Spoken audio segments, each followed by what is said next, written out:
Hi Divas, it's Izzy, your favourite singer of high art trash, and today I'm here to immerse two of my favourite topics, musical theatre and RuPaul's Drag Race. Once again, I am pulling my music degree out of the garbage, this time to do an analysis on the Rusicals. A Rusical is a... Portmanteau. A Rusical is a portmanteau of the words RuPaul and musical, and it is a regular challenge on the show. Sometimes this requires the contestants to perform live, sometimes it requires them to perform to a pre-recording of themselves, or sometimes they just lip-sync to an unknown singer. Every year since season 6 we have had a new Rusical, 2 of them if we're talking about season 10 and 12, although season 10 probably would have been better off without one of them. We will get into that later. The Rusicals tend to fit into one of 3 categories. Rusicals that parody an existing musical, Rusicals that are about a famous person or persons, and Rusicals that are based on a particular concept or theme, such as social media or pharmacology for some reason. You will soon realise I have my own preferences. For this ranking, I'm going to be looking at the music, the story, and the performances. But before we start ranking, we have to come up with category names because S to D is just so boring. D tier, which is the lowest ranked category, we're going to call Mama, this is garbage. That quote sounds so bad in my accent, so let's just superimpose Alyssa Edwards saying it instead. Mama, this is garbage. Oh. Right here. Tier C is okay-ish, so we're going to call it Choices. B is good, but she didn't quite eat, so we're going to call B She Nibbled. Get it? Okay. A is a very good Rusical, so we're going to call that category Shantae You Slay. And finally, S for the best of the best. These Rusicals teleport us to Mars. I'm going to include all the Rusicals from the US main season as well as the UK. So now all that's out of the way, let's get straight into this ranking. 'Cause I'm the biggest star. Shade was the very first Rusical the show did, and we have to thank its success for the fact that Rusicals became a recurring challenge. It was definitely rough around the edges, but I think it can be forgiven. Let's start with the plot. The story of this Rusical was a musical theatre standard. Small town girl moves to big city to make it big. Think Peggy from 42nd Street. In fact, I wonder if she's why the main character in Shade the Rusical is called Penny. Anyway, season 6 was the very first season of Drag Race I watched, and it was my first introduction to drag too, so a lot of the references in this Rusical I didn't understand at the time, and as a result, I found the plot quite confusing. But upon rewatching this Rusical years later, it makes more sense to me, but I still think the plot isn't the best. Act 1 sees us introduced to Penny, played by Courtney Act, a new queen on the scene. She meets the different queen archetypes, including pageant queens, comedy queens, and a shady queen. She is convinced by the shady queen, Ben de la Creme, to take a swig of fish oil, which I guess makes her a shady queen? Or makes her a fishy queen? I'm still not 100% sure. But besides that, the Act 1 plot is fairly good. Act 2 is where... I'm not sure. Shady Penny, now played by Adore Delano, is being shady to her backup queens, then overdoses, I guess, on fish oil. And then her backups step over her, exclaiming they are the new stars. And then Milk comes out, and I did not understand Milk's character at all. But she somehow then encourages them to come together and be a drag family. I saw on Wiki that Milk's character was called Les Misabella, which sounds like a portmanteau of Les Mis and Grisabella from Cats. The latter could make sense because, like Grisabella, her character comes out at the end and sings a song that results in everyone coming together. I don't know, maybe. Anyway, something I really liked about this Rusical was the fact it was live singing. And whilst the singing ability was, ranging, shall we say, we got moments of comedy and ad-libbing that we wouldn't have got without that live aspect. A lot of people refer to one of Bianca Del Rio's ad-libs as their favourite moment of the whole Rusical. Penny, you really want to be a star? Yeah, I do. No, don't do it. She's a man with one eye. Moments like that are great in Rusicals, and is a reason why singing live is so good. Live singing also gives opportunity for happy accidents, shall we say. During the episode, there was discussion that Gia perhaps has talents that lie outside of pitch. And what is hilarious to me every time I watch this Rusical is the fact that Gia unintentionally does quite a nice harmony with Darian. Not because she chose to sing a harmony, but because that's just what came out of her mouth. We are the comedy queens. Oh, you. Shade the Rusical was a parody of the musical genre as a whole, and therefore made references to lots of different musicals throughout. Stop. Drink for me! Don't do it! Don't do it! Drink for me! You'll lose it! Sing for me! Well, I'm gonna be the greatest star in all of the world so far. I'm the greatest star. Oh, 2,603,040 sisters. 525,600 minutes. Overall, Shade was an amazing first Rusical. Does it live up years later? Yeah. I'm gonna put it in Shantae You Slay. How do I describe Glamazonian Airways? Concept? Brilliant. Execution? Meh. A few reasons for that. Firstly, it doesn't feel like a Rusical. It feels like a concept girl group, maybe. There are no characters, everyone is just a flight attendant. Yeah, a few of the queens gave themselves characters, which was smart, but overall, there were no separate identities between these different characters. I feel like this whole Rusical was inspired by the Virgin American safety video that came out not long before this Rusical. The structure was pretty similar, and of course the concept of singing air stewards. The songwriting was mixed, and it was quite disjunct. The songs didn't flow into one another nicely. There were some standalone songs that I thought were quite good. The Oxygen Masks Drop Down one was cool, as was Don't Kiss the Pilot. It felt like a few of the songs may have been inspired by pop stars, such as the Oxygen song being Lorde, and Don't Kiss the Pilot being Christina Aguilera. Between each song there were spoken lines which I assumed were samples from airplane-themed movies that I hadn't seen, but when I googled them, it appears they weren't. So that kind of added to that disjunction. He used to take me into the cockpit. He'd blindfold me and say unspeakable things. There were some funny references to air travel. For example, I loved the self-ironic promo of RuPaul's perfume in the way the air hosts try to sell us duty-free. And finally, the thing that takes this Rusical from meh to bad, in my opinion, is the screaming. They had this scream sample throughout and it got so annoying.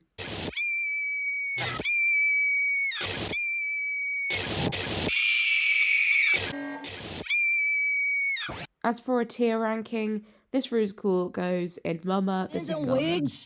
Can I get her name now? Honestly, Bitch Perfect is a really underrated Rusical.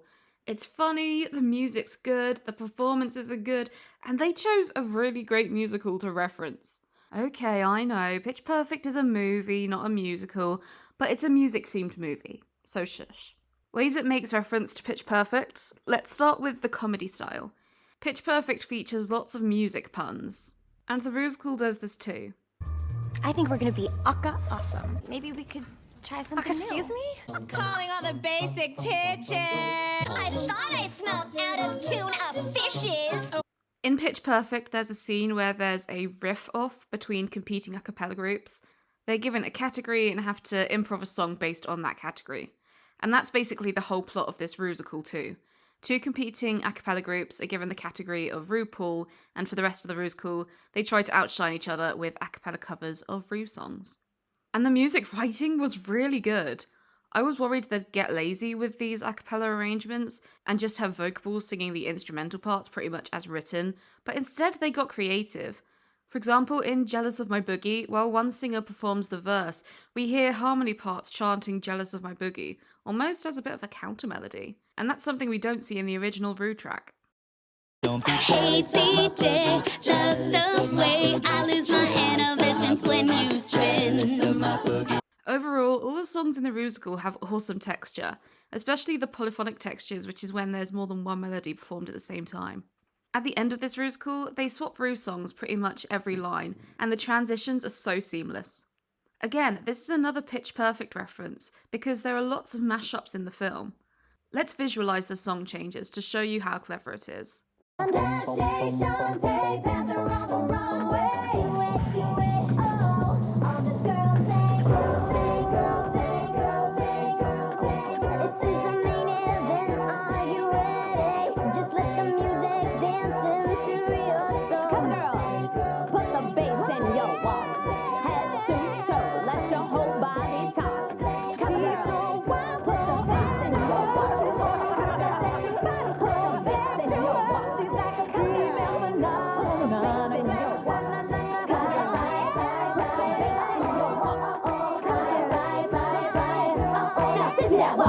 Pitch Perfect is the first of many musicals that consist entirely of repurposed RuPaul's songs, i.e. no original music. Usually, I'm not the biggest fan of this method. I find it lazy, but because of this specific context, this time it works. Honestly, I think this works better than if they had written original music, so I'm not going to mark this one down for it. Dare I put this one in Teleported to Mars tier? Not quite. It's going in Shantae You Stay. Kimberly Kardashian. Kardashian the Rusical is actually a Hamilton parody, which is kind of hilarious. Let me show you some of the references to it. The first song is a direct parody of the opening song in Hamilton, Alexander Hamilton.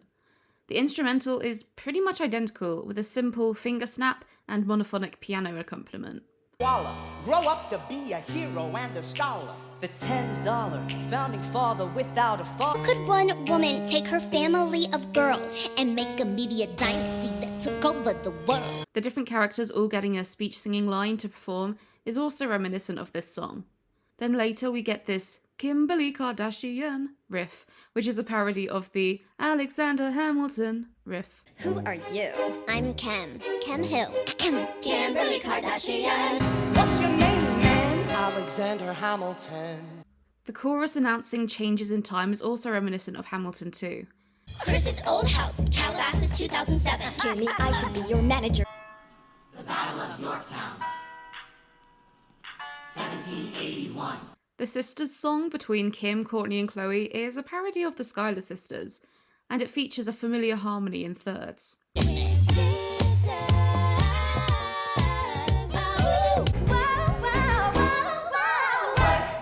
So what do I like about this musical? The Hamilton references I think are really funny. I think the singers are great, a few of them definitely caricature their characters' voices, but I think that's camp and works well for this. I do prefer when musicals require the queens to sing live, because otherwise it's kind of just a lip-syncing challenge.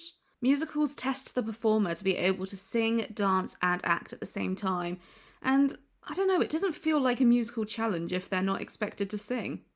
My main other critique of this musical is the ending. It felt a little lazy.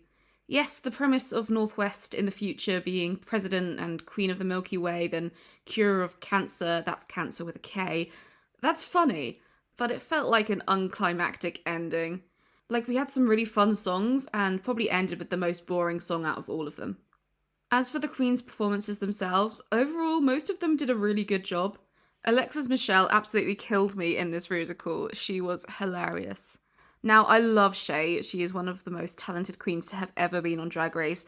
But honestly, Alexis was my winner for this episode. Anyway, as for a rating, I'm gonna say she nibbled. Oh Christ, this was a painful watch. So this musical was a parody of pharmaceutical ads. This concept could have been hilarious for an infomercial challenge or an acting challenge, but not a musical. I wondered if my distaste for this musical may be because of cultural differences. Pharmaceutical ads are a regular sight in the US, but here in the UK, not so much. So I decided to do a bit of research, watch some ads, and become more informed about the topic. Yeah, the musical still sucked. I rewatched this musical trying to have an open mind, and I found one moment funny. One. And it was the anal option joke. Yes, it is an overused joke in Drag Race, but the comedy came from it being sung to this emotional ballad track.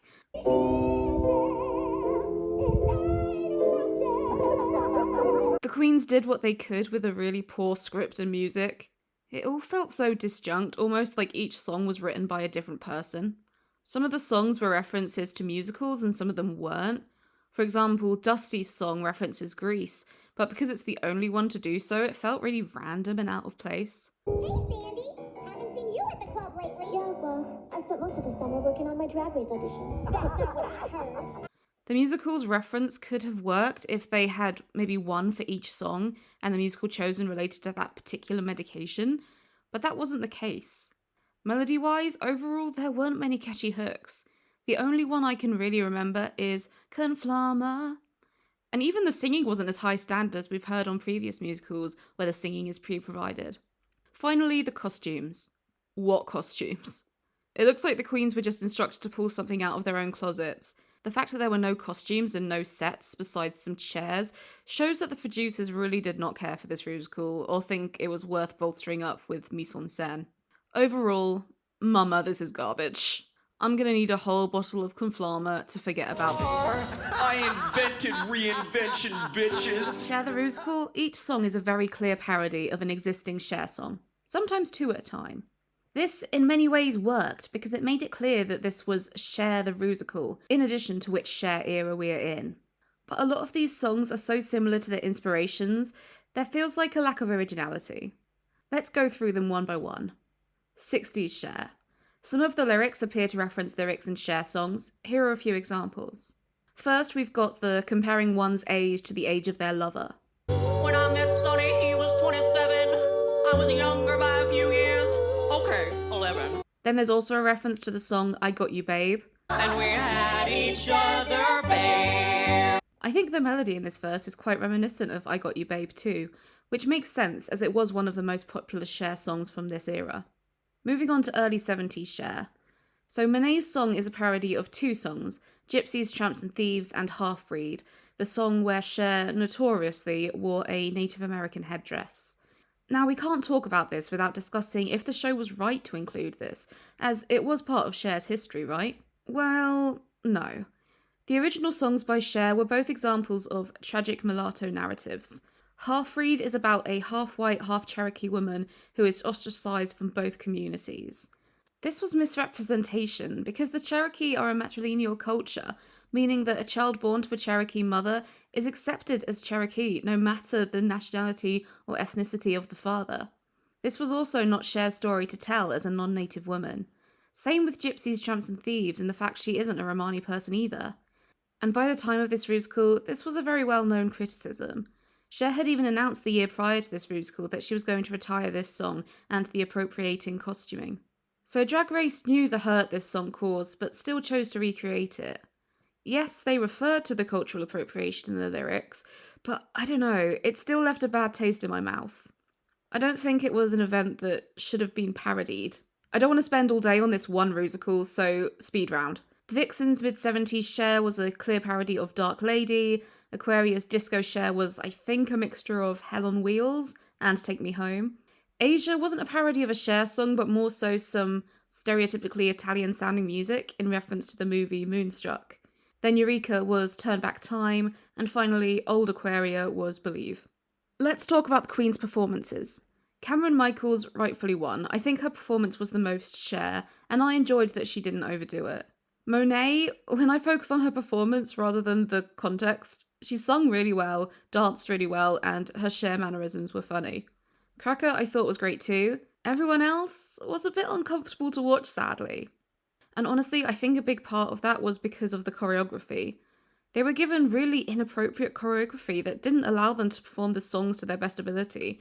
The choreography was just not Cher choreography and felt really out of place. Something good about this Rusical was the costumes. They gave budget to this one, which was good, and it was nice to see some familiar looks that are recognisable Cher outfits. Overall, this Rusical has pros and cons, and I think they learned from those cons when they next came to parody a pop diva in a Rusical. More on that later. But for now, I'm going to give this Rusical choices. Let's start positively. There was a set, and there were costumes. Especially after season 10, where we had a Rusical with close to nothing in terms of set and costumes, this was an improvement. Sure, the set was basically some cardboard, and some of the costumes, mainly Mercedes, were ill-fitting, but I've got to have something positive to say about this Rusical. I think the overall reason this wasn't good was it just made no sense. At the start, I thought it could work. The first line was from Scarlett Envy, who played Betty DeVos, the education secretary at the time, and she announced, "Can you believe I'm your principal? I've never been in a school before," which was some funny commentary, referencing the fact Betty DeVos was unqualified for the role she had. This made me think that the school we were about to see is one ran by these political characters, but then we were introduced to the students who were all women who were in Trump's cabinet or otherwise involved in his work somehow. So for the rest of the Rusical, I was just so confused why we were in a school. I was trying to work out if there was some sort of metaphor, but I don't know. The Rusical was supposed to be political commentary, but it was also forced and unnatural.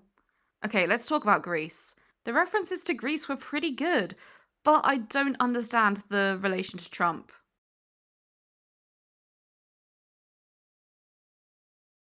What did you do this summer? I met a boy in Moscow. It was golden. Did he have little hands?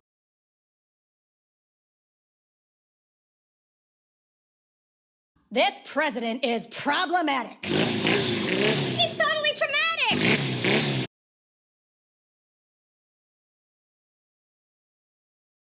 Hey, she's frightening. You're screwing our democracy. She's frightening. Ew, she's frightening.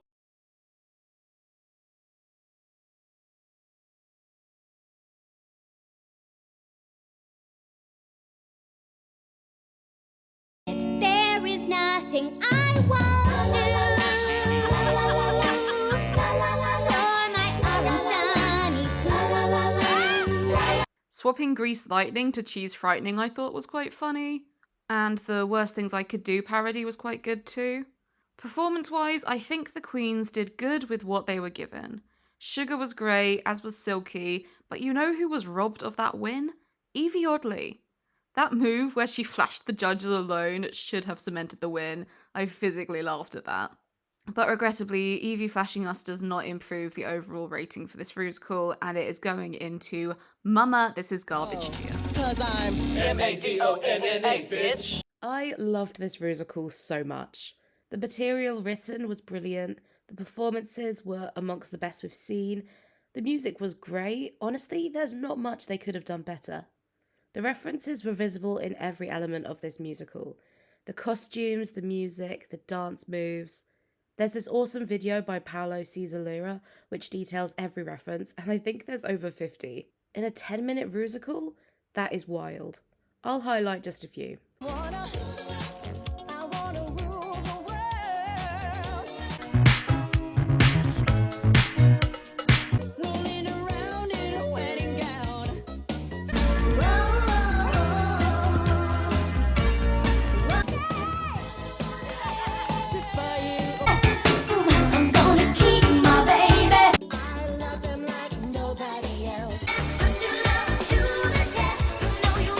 The amount of research that went into every element of this Rusical is unbelievable. This is the ultimate proof that if the producers dedicate time and money to a Rusical, they can make an amazing product. There was not a single bad performance in this Rusical, and there were tons of really excellent performances. Obviously, Jan and Gigi, but Widow was also one of my favourites, and Jada was awesome too. I thought it was smart of them to compromise live singing with singing to a pre-recording of oneself. If the queens were singing live, they wouldn't have been able to do the intricate choreography, or if they had, it would have sounded questionable. But I'm very pleased it was the queens' own voices we heard. The music writing was great. It was inspired enough by the original Madonna tracks to be recognisable, but there was still a sense of originality that we didn't get in the Cher Rusical. I think they learned from their mistakes in the Cher Rusical. Live singing just didn't really work in that one because it made them either have to compromise on the choreography or have the queens sing not as well because they're winded the whole time. They also clearly increased their time and budget spent on researching. That's why every element, from the chord progressions used to the shoes on the queen's feet, were all references. This Rusical was a huge success, and you know what it did to me? It teleported me to Mars. Log in, sign on with your email. Social media is a concept Rusical, similar to the Farmer Rusical. This one is all about the different social media platforms.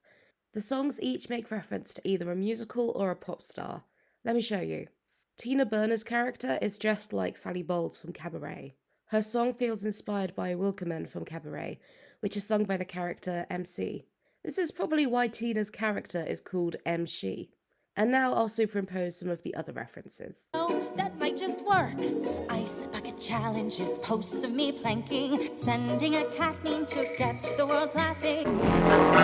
Little girls in white dresses with blue satin sashes. Hard live stream. Resume. Hard live stream. Resume. Pop, zig, squish, Cicero, lip check. I I am the perfect medium for modern intellectuals, comedians, celebrities, and the political. Even 45, the orange one, used me to post, most diabolical. I am the very model of a motivated general. I information vegetable, animal, and mineral. Don't say what I can post, you know I'm stunning. All people want sex, not body shunning. So just cancel your plans to troll on my crusade. Don't tell me not to live to Don't bring around a clown to rain on my parade. I just can't face it. What is it you can't face? What is it you can't face? Do you see the people's post? Posting Do you hear the people singing the song of angry men? What's a bit disjunct about this musical is the fact that the majority of the songs reference a musical, but there's a few that instead reference a pop star and a specific song by them. For example, Candy's song is a Britney Womanizer parody. Elliot with 2T's song is Billie Eilish inspired. I think the musical would have been better if it was one or the other, pop star inspired or musical inspired, not both at the same time. What else don't I like about this musical? When it first came out, a lot of people were joking that it felt like there was this weird boomer sentiment throughout. Elliot's song in particular sparked discourse because the whole song was basically mocking Gen Z for being politically engaged and calling us cringy for it. Can I say us? I'm right on the cusp between millennial and Gen Z, so I'm not sure which to call myself. I'm going to say I can. The positives. The singing. Like the season before, this musical saw the queens pre-record their tracks, then lip-sync to them afterwards. This meant we had a really high-quality sound, which was well mixed. But this did allow room for some gentle riggery. It was clear that for the queens they wanted to present as doing a better job, they did more work on the vocals. But for those who they wanted to justify the bottom for, there was minimal cleaning. For example, we can hear pitch correction in other Queen tracks, but Simone gets, dare I say, zero pitch correction in hers. Some people were calling out the very clear auto-tune on Candy's track, but I don't think that's a valid critique of the show or Candy, because it was a parody of the Britney track, which itself has a very clear auto-tune on it. Overall, I was really excited by the concept of this musical, but felt let down by the execution. The parts were very unequal, the writing was a bit lazy, and it just wasn't particularly entertaining. It's not too painful of a watch though, and it does have its moments, so it's going in choices. Moulin Rouge was a parody of the jukebox musical Moulin Rouge. A jukebox musical is a show where the majority of the songs are well-known pop songs rather than original music. Because of this, I was expecting simply a load of repurposed Rouge songs, but I was glad to see they got more creative than that.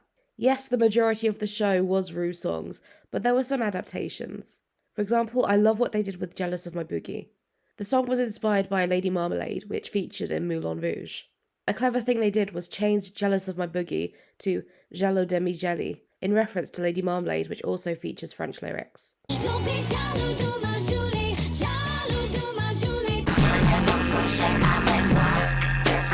The love duet between Saltine and the writer featured a melody of Rouge love songs, which was in reference to the Elephant Love duet in Moulin Rouge, which is a medley of love songs too. It was great that they didn't just sing the RuPaul lyrics verbatim, a lot of them were amended slightly to fit the narrative. And there was great attention to detail too. For example, they referenced the vocables in Lady Marmalade, but recreate them with the lyrics Drag Race fans would recognise.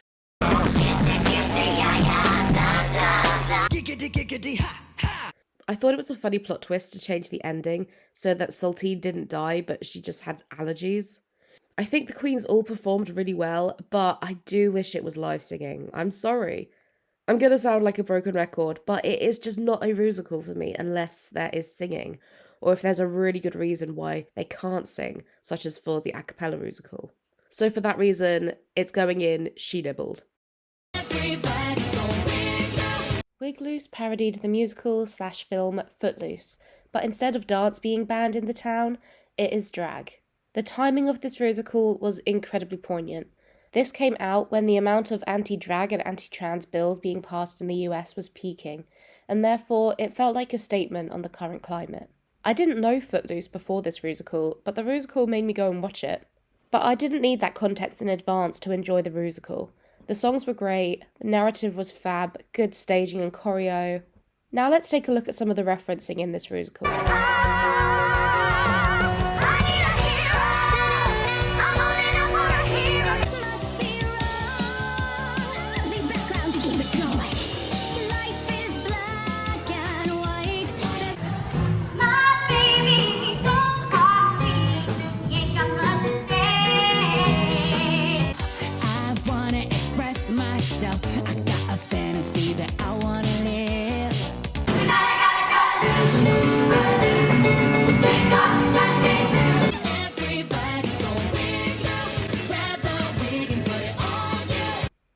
already know what my main critique of this musical is.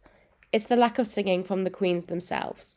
If it wasn't for that, this may have been a teleport to Mars, but regrettably, it's a Shantae you slay. I had high expectations for this musical. For my whole childhood, this was my favourite musical. I must have watched it hundreds of times. I really wanted this musical to be good, and I wasn't disappointed. They changed the plot and the characters a lot for this musical, but it worked. They simply couldn't have done the musical with the captain and the 7 children and the original narrative. Also, by rewatching all these musicals, I've noticed just how much they overuse that can't face joke in musicals, and it's kind of hilarious. What is it you can't face? Part of me is thinking it would have been really funny if they chose not to make this joke in the one musical that actually parodies the musical the line is from, but I'm kind of glad they did it. But let me guess, there's something you can't face. What'd you just call it? I think the Nuns songs were hilarious. The Von Snap song wasn't as entertaining for me, and the pinecone bit got real old real quick. I assume it was in reference to the scene in the movie where Julie Andrews sits on a pinecone. Good evening, Fräulein Maria.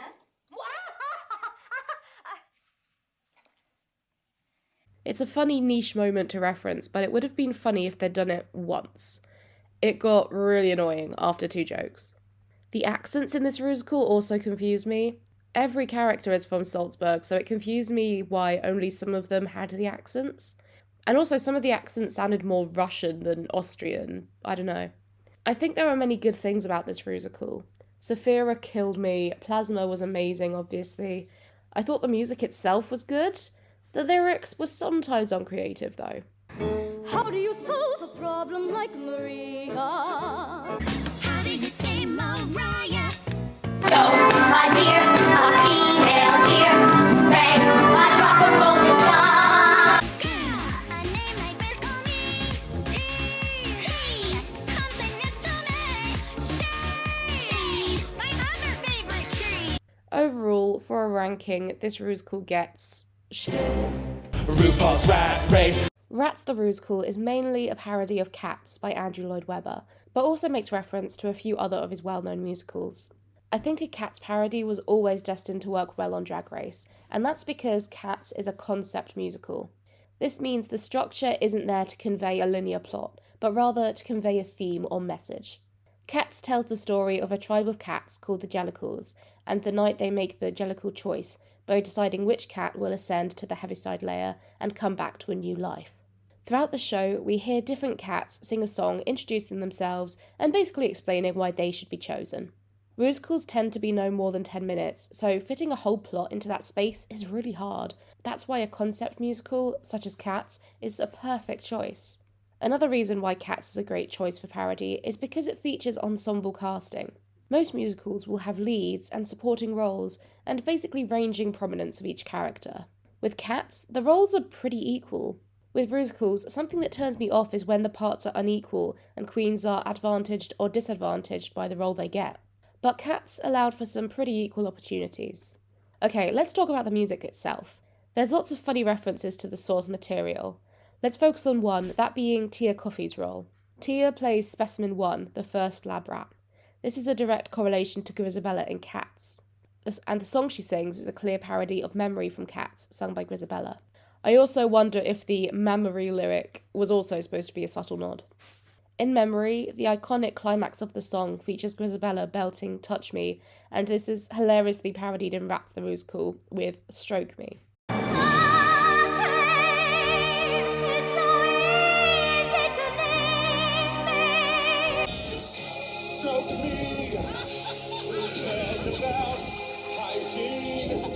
There was a load of references to other Andrew Lloyd Webber shows. For example, Bimini and Ahura begin their song holding Phantom of the Opera masks before exclaiming, "Wrong musical!" Veronica's role, Evita von Flees, is obviously a reference to the musical Evita, and she also references the song Don't Cry For Me Argentina. And the songwriting for this musical? Actually really good. Especially because, like with Cats, there's multiple different music styles within this. The Rat Pack have this bluesy accompaniment, Depravity and Diphtheria have hard rock instrumentation, and Specimen 1 has this piano ballad. This created some lovely range and diversity of sound. Another thing the Rusical does well is the RuPaul references. Most, if not all, Rusicals have some sort of reference back to RuPaul. Sometimes this feels forced and, to be honest, a little bit cringe, but Rats nails it. Ellie Diamond's character Scabies parodies Bring It to the Runway. Category is Bring It to the Subway. Subway. And then, along with Tace's character Scat Rat, sings a parody of the RuPaul's Drag Race main theme. RuPaul's Rat Race, may the best road win. This works for this Rusical because Cats basically is a cat race to make the Jellicle choice. So on this occasion, the inclusion of a RuPaul song worked cleverly. And my favourite drag reference in the whole Rusical is right at the end when Tia does her dip, or in this case, a very literal death drop. Look, my tail has fallen. Death drop. Sublime. Finally, something else that makes this Rusical funny was the references to the Cats Rusical, which was still quite recent when the episode aired. The character, played by Cherry Valentine, may she rest peacefully, jokes about Lloyd Webber greenlighting this project. Andrew Lloyd Webber would never greenlight this mess. As well as about the creepy CGI and use of human hair. Honestly, everyone did really good in this Rusical. The bottoms from this episode in any other Rusical would have been safe. This is an immediate S tier Rusical for me, so it's going in, teleported to Mars.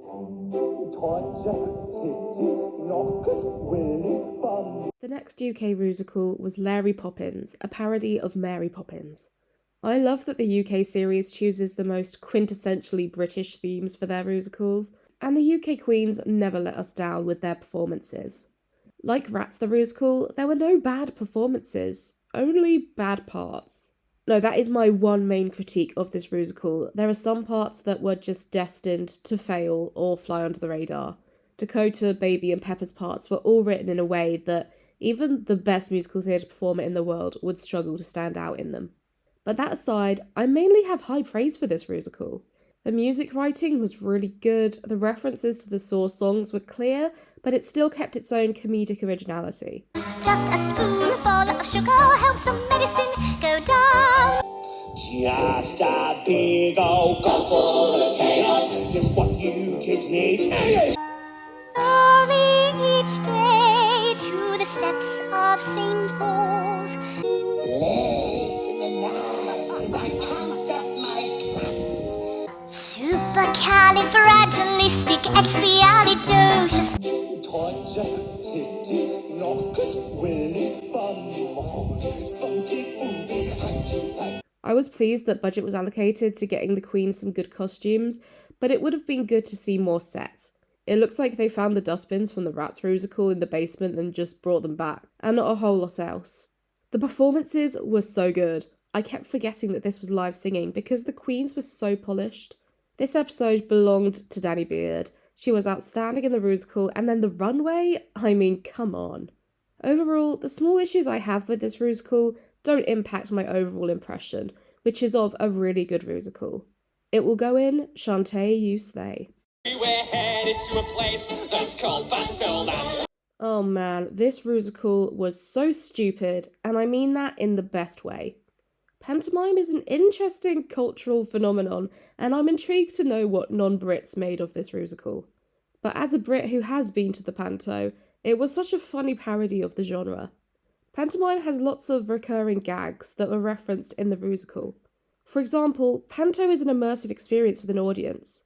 Whereas in most musicals, the characters and the plot live in their own world and the audience is just observing, with the characters unaware of their presence, pantomime breaks the fourth wall, and the characters regularly talk to the audience and even get the audience involved with the plot. For example, a character may ask the audience where another character is, to which the audience responds with, "He's behind you." Now, has anyone seen our dick? No. He's behind you! Where? Right there! Pantomime is usually targeted at families with young children, so tend to have child-friendly plots. But they like to sprinkle in subtle adult humour that would go over the heads of kids, but that are hilarious to the parents. For example, the pantomime dame flirting with the dads, or naming a character Dick. Both of these were recreated in the Rusical too. The amount of double entendres in this short Rusical is quite astounding, so here's a little compilation of them. Miss Pussy! She's gone! Want my sticky bun? She'll fill you up. I'm a master baker. Oh my God. Give her not take her. Not now.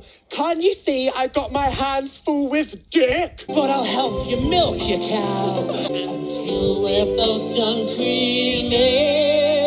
She loves me. Dick. Real I don't care because I love dick. We've got to go find pussy. That sounds like pussy! Hello! It's me, pussy! OMG! The first queen eliminated on season 69! Now that's what I call a happy ending! Pantos often have a slapstick-style chase scene, and a conventional joke is to have the characters run into each other. Another reference made in the Rusical.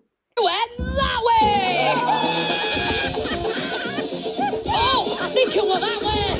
Which way? Oh, that way! Oh, yeah! Another funny in-joke they made was about how D-list celebs end up doing panto a lot. They even had Cara and Tamara parodying Lisa Scott Lee, aka Lisa Thotley, and H from Steps, aka D from Stairs. This Rusical was so funny, and the queens absolutely nailed it. I liked that they were all on stage at once for the most part, and were reacting to one another. And the costumes and sets had a big upgrade since Larry Poppins the season before. Oh, and when Dick's pussy came out in the bondage gear, I cried at that. It was so stupid. This Rusical is quintessential British humour, and they nailed it. I was teleported to Mars. So that is all the Rusicals in the US and UK main seasons reviewed, leaving this as my tier list. Do you agree or disagree with my ranking? What is your all-time favourite Rusical? Let me know in the comments, and thanks for watching.